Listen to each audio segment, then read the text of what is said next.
तू माझ्या बडो. अरे अनुदान आमच्या हक्काचा.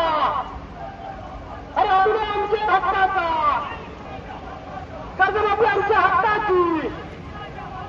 नुकसान भरपाई आमच्या हक्काची. शेतकऱ्यांवर सरकारचं करायचं काय. शेतकऱ्यांवर दडपशाही करणाऱ्या सरकारचा.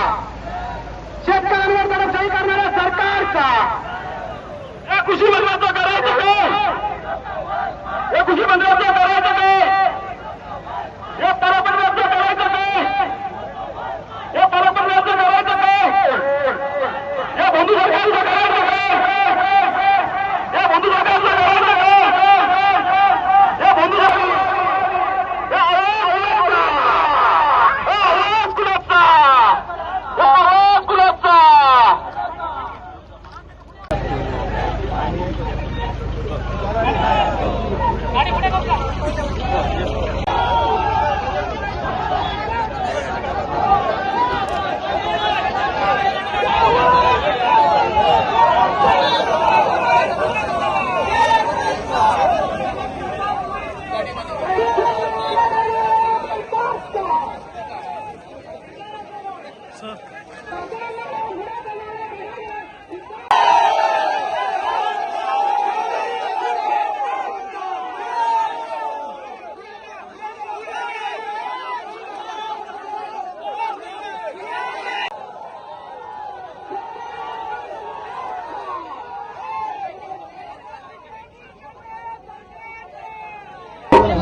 मुख्यमंत्री कार्यालयाचं बोलणं झालं का.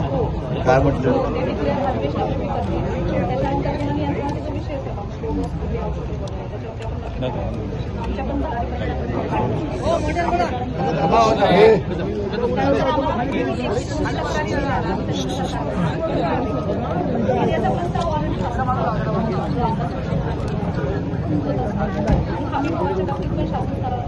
मोबाईल आहे.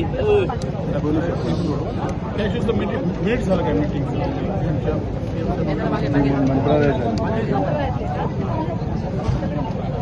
आम्ही कसं ठरवायचं मीटिंग झाली काय करायचं.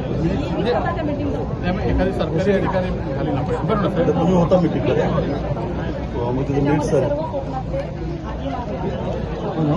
आजी माझी असते ना. नाही पण मॅडम तुम्ही काय केलं पाहिजे जर तुम्ही प्रशासनाच्या वतीने तर माजी खासदार राजशेट्टी यांनी आंदोलन झालं. तुम्ही राजकीय लोकांना काय ते करू शकता. प्रशासन म्हणून तुमची जबाबदारी होती की ज्या नेतृत्वाखाली आंदोलन होतं त्याला तुम्ही बोलवलं पाहिजे. साहेब तुम्हाला आलेलं आमंत्रण म्हणजे त्याला बोलवलं पाहिजे. तुम्ही तुमची पण जबाबदारी होती. तुम्ही आज प्रशासन मुंबईतच होतो. नाही तुम्ही दिल्लीत असता तरी साहेब गेला असता ना. म्हणजे तुम्ही काय केलं आता प्रशासन आम्ही त्या सहकार्य सुद्धा आमचे व्यासपीठावर होता. तुमच्या म्हणजे पालकमंत्र्यांना सुद्धा आम्ही रिस्पेक्ट दिला. त्यांच्या भूमिका आहे. पण तुम्ही साहेब प्रशासन म्हणून एकाच ठिकाणी हे केलं की त्यांना बोलवलं असतं तर त्यांनी विषय झाले असते. आज हा प्रसंग आला नसता. आता मिनिट्सच नाही ना. मिटिंगच्या मिनिट्स कुठल्या अधिकारी म्हणजे ज्या शासकीय मिटिंग होत्या त्या मिनिट्स होतात.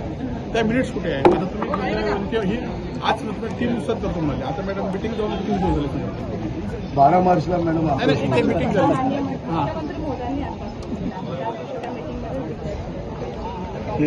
बाळ परत करू आमचे DDR आहेत. त्यांचे सुनावणी ऐकवतात. त्यामुळे आमचे DDR आहेत.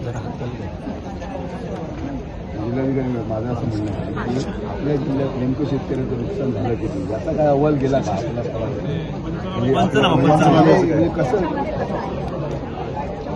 ऑलरेडी हे वेगळ्या प्रकारचं आपण आणि त्यानुसार सगळं आपल्या अध्यक्षांना बोलून दे. साहेब तुम्ही बोला. आम्ही एक आधुनिक मुद्दा दिला. मुंबईच्या काही व्यापाऱ्यांनी ॲडव्हान्स दिलेला आहे. 12% 10% व्याज जातो. सावकारीचं लायसन नाही आहे त्यांच्याकडे. एक तर त्यांच्यावर कारवाई झाली पाहिजे किंवा त्यांचं लायसन रद्द झालं पाहिजे. तो मुद्दा सर आता हे आपण तुम्ही जे तुम्ही माहिती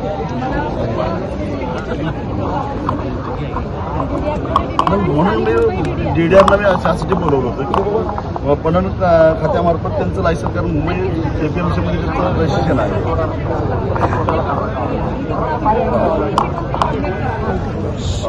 आणि एखाद्यानं जर तक्रार केली तर त्याचं लायसन्स रद्द केलं पणनकडे येतं. बाजार समितीचं लायसन्स हो तेच ना, त्या व्यापाऱ्याचं बाजार समितीचं लायसन्स रद्द करायचं, कारण त्याला व्याज घ्यायचा अधिकारच नाही आणि शेतकऱ्याच्या अज्ञानाचा गैरफायदा घेतो.